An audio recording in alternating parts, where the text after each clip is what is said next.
The centre of mass of a thin rectangular plate, figure जो show कर रखी है x, with side of length a and b, ये side length दे रखी है, कुछ mass per unit area sigma varies at sigma naught x upon a b, where sigma naught is a constant would be. तो देखो इसके दो method बताता हूँ मैं तुम्हें।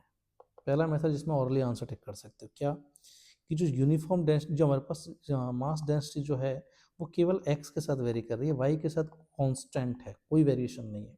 तो ऐसा कह सकता हूँ मैं, वाई में तो सीधा सिमेट्री लगा सकते हो, वाई में तो सीधा क्या आ जाएगा, centre of mass just half पे आ जाएगा, क्योंकि जितना ऊपर वाले अपर हाफ में मास है उतना ही नीचे वाले अपर हाफ में होगा। तो ऐसे में तो वाई सी एम तो सीधा ही क्या आ जाएगा, b/2 आ जाएगा। क्लियर। लेकिन अगर मैं एक्स के करस्पॉन्डिंग अगर मैं बात करूँ तो देखो सिग्मा जो है वो एक्स के साथ इंक्रीज हो रहा है, मतलब मैं कह सकता हूँ डेफिनेटली राइट में जाने पर मास जो बढ़ता जाएगा, तो राइट वाले हाफ में मास ज़्यादा होगा लेफ्ट वाले हाफ के कंपैरिजन में, तो definitely centre of mass right half में आएगा, मतलब एक्स सी एम पक्का a/2 से ज़्यादा आएगा। अब ऐसा कौन सा ऑप्शन है जिसमें एक्स पहले तो देखो वाई सी एम b/2 हो, ये भी है, ये नहीं है, ये है, ये है, और एक्स सी एम की वैल्यू a/2 से ज़्यादा हो, ये है, ये नहीं है, ये नहीं है, तो केवल first option will be the correct answer. Clear. इससे तो डायरेक्टली हो गया। अगर मान लो ऑप्शन ऐसे होते इसमें जिसमें अपन को कैलकुलेट ही करना पड़ता, तो एग्जिट कैलकुलेशन वाला मेथड भी देख लेते हैं। तो मेथड 2 देखना जरा, इसमें कैसे सॉल्व करेंगे अपन निकालते ही। तो ये हमारे पास शीट हो गई जिसकी ये लेंथ है ए, ये है बी, और लीनियर सुपरफिशियल मास डेंसिटी है sigma naught x upon a B.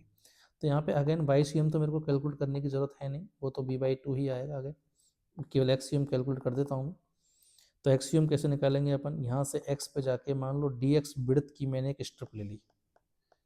Clear, क्योंकि सिग्मा का जो वेरिएशन है वो भी x के साथ है। अब इस स्ट्रिप का अगर मैं एरिया लिखूँ तो वो कितना हो जाएगा, स्मॉल एरिया एलिमेंटल एरिया वो हो जाएगा b/dx। तो इस स्ट्रिप का हमारे पास जो मास आएगा that is dm equal to वो हो जाएगा sigma into d a.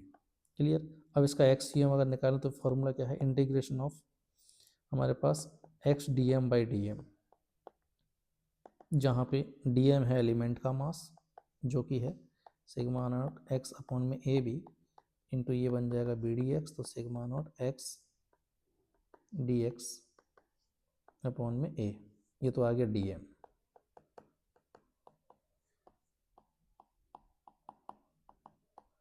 Clear. और ये जो x होता है वो होता है एलिमेंट के सेंटर ऑफ मास का x कंपोनेंट। क्लियर है। तो यहाँ पे एलिमेंट जो है हमारे पास एक स्ट्रिप है, इसका सेंटर ऑफ मास एकदम बीच में रहा होगा, तो इसके सेंटर ऑफ मास का x कोऑर्डिनेट x के ही बराबर हो गया, तो सीधे x लिख देते हैं।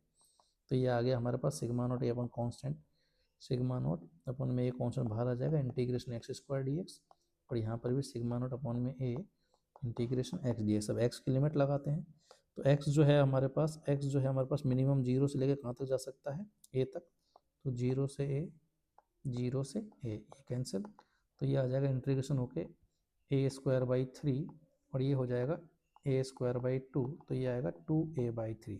मतलब इस सीट का जो सेंटर ऑफ मास का एक्स कोऑर्डिनेट है वो तो होगा 2a/3, और वाई कोऑर्डिनेट जो है वो हमारे पास ऑलरेडी v/2 कैलकुलेट किया ही जा चुका है।